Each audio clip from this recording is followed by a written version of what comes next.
नमस्कार दोस्तों, मैं सर्वेश गुप्ता आज आपको डेंगू की बीमारी के रोकथाम और इलाज के बारे में चर्चा करना चाहूँगा।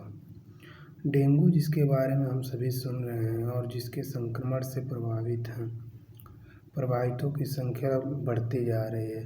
ऐसे में डेंगू बीमारी की रोकथाम और इलाज के बारे में सभी को जानना आवश्यक हो जाता है।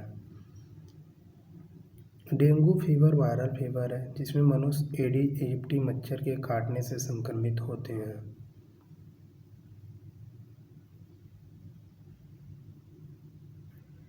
बारिश के मौसम में यानी जुलाई से अक्टूबर माह में इसका प्रभाव ज़्यादा देखने को मिलता है। सामान्यतः यह मच्छर दिन में काटते हैं। जब कोई एडिस एजिप्टी मच्छर डेंगू से संक्रमित मनुष्य को काटता है तो उस मनुष्य के ब्लड के साथ डेंगू मच्छर के शरीर में पहुंच जाता है और जब यही मच्छर दूसरे मनुष्य को काटता है तो इसी मच्छर के द्वारा डेंगू वायरस दूसरे मनुष्य के शरीर में चला जाता है और वह मनुष्य संक्रमित हो जाता है। सामान्य तौर पर काटे जाने के 4 से 5 दिनों के बाद बीमारी के लक्षण दिखाई देने लगते हैं। तो अब हम बात करते हैं बीमारी के लक्षणों की।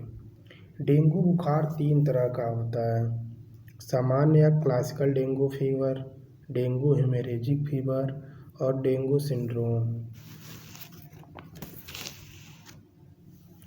डेंगू बुखार को हड्डी तोड़ बुखार या ब्रेक बोन फीवर भी कहा जाता है क्योंकि इनसे संक्रमित मरीजों की सीवियर बॉडी एक शुरुआती लक्षणों में ठंड के साथ तेज बुखार आना, सीवियर बॉडी एक और जोड़ों में दर्द होना, आँखों के पिछले हिस्से में दर्द होना जो दबाने पे बढ़ सकता है, कमजोरी, थकान, भूख न लगना, जी मितलाना या उल्टी की शिकायत, आज शरीर पे रेशेज भी आ सकते हैं। सामान्यतः इलाज के 4 से 5 दिनों में मरीज सामान्य बुखार से रिकवर हो जाते हैं, पर अगर समय से सावधानी या इलाज नहीं किया गया तो यह सामान्य बुखार कॉम्प्लिकेटेड होकर डेंगू हेमोरेजिक फीवर या डेंगू शॉक सिंड्रोम स्टेज में आ जा सकती है। डेंगू शॉक सिंड्रोम की स्टेज में जा सकता है। तो अब हम बात करते हैं डेंगू बुखार की इलाज की। सामान्य बुखार में मरीज के घर पर ही इलाज या केयर किया जा सकता है क्योंकि डेंगू बुखार के इलाज में सपोर्टिव और सिम्टोमेटिक मेडिकेशन की आवश्यकता होती है। डेंगू वायरस के लिए कोई भी एंटीवायरस रेमेडी या कोई एंटीवायरल ड्रग नहीं है।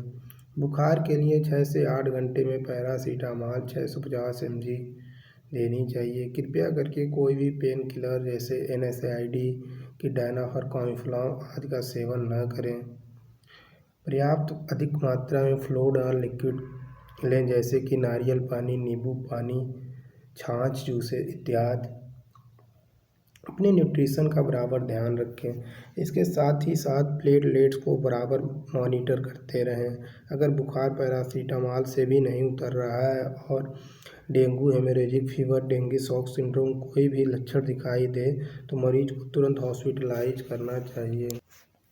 घर पर इलाज के दौरान हमें लगातार प्लेटलेट की मॉनिटरिंग करते रहने चाहिए। डेंगू बुखार का असर हमारी बोन मैरो पर, प्लेटलेट पर और WBC सेल्स पे पड़ता है। सबसे महत्वपूर्ण बात यह है कि डेंगू बीमारी से कैसे बचा जाए।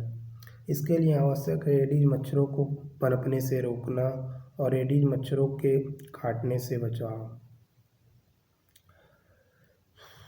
एडिस मच्छर साफ पानी और आर्टिफिशियली एक्युमुलेटेड वाटर में ही पैदा होते हैं। जो कृत्रिम रूप से पानी जमा होता है वहाँ पे एडिस मच्छर पैदा होते हैं। तो घर या ऑफिस के आसपास पानी जमा न होने दें। गड्ढों को मिट्टी से भरकर रखें। कूलर, फूलदानों और गमलों में अनावश्यक रूप से पानी न रखें या इकट्ठा न होने दें।